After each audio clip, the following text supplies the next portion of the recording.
ពេលកាពះយើងកិនទៅគួរមានអីគិតផ្សេងហ្នឹងមកយល់តែចាំ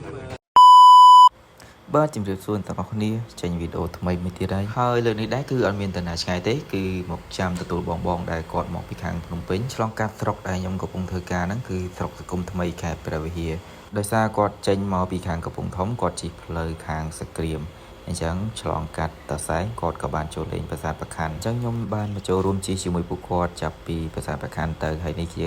ម៉ូតូរបស់ពួកគាត់លក្ខណៈថាបែបជិះម៉ូតូផ្សងព្រេងជាឈៀលអញ្ចឹងណាបាទនេះម៉ូតូបងតារាហើយនេះជា legend របស់យើងហើយបាទឃើញចាស់មែនពិតតែអូអត់កើរេដេញអត់ទាន់ទេបាទ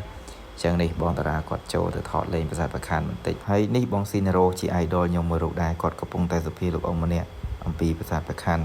អញ្ចឹងបន្ទាប់ពីឈប់សម្រាកនៅប្រាសាទប្រខាន់ថតរូបលេងអីបានបន្តិចយើងក៏បន្តដំណើរទៅលេងផ្ទះបែនអញ្ចឹងនេះជាផ្លូវទៅកាន់ផ្ទះបែនដោយសារខែនេះជាខែប្រាំងអញ្ចឹងស្ថានភាពផ្លូវបែបស្ងួតហុយដូចអ្នកទាំងអស់គ្នាបានឃើញនេះឯងប៉ុន្តែសម្រាប់ក្រុមពួកគាត់ក៏ដូចជាខ្ញុំដែរពេញលេងហើយបាទគឺជិះប្រហុយដាក់គ្នាតែម្ដងបាទហើយរឿងបែបនេះវាធម្មតាទៅហើយសម្រាប់អ្នកចូលចិត្តជិះបែបរ៉ាលីផ្សងព្រេងទៅតាមតំបន់ទេសចរនានាអញ្ចឹងបន្ទាប់ពីបានមកដល់ផ្ទះបែនដូចអ្នកទាំងអស់គ្នាបានឃើញបាទដីរួមចិត្តអស់ហើយបាទហើយខ្ញុំបន្ទាប់ពីមកដល់អត់មានតែអីទេលុបមុខបោះដីបោះអីរួចចង់រឹងដេកបាទអញ្ចឹងបន្ទាប់ពីសម្រាប់បានបន្តិច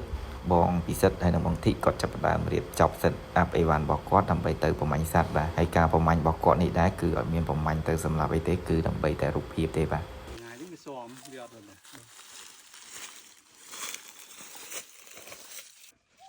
អានេះវារត់ទៀតលោ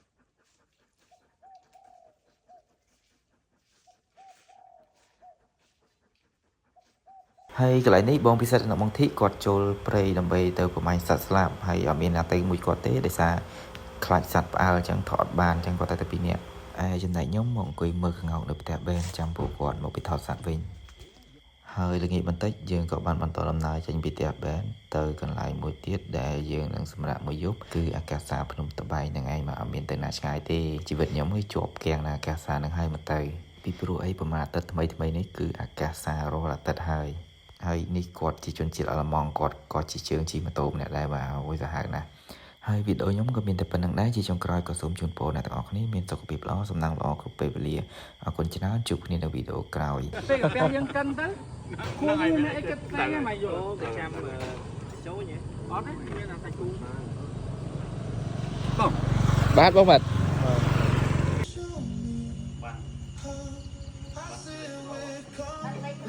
ធៀម Thank you បងមួយអត់ទេ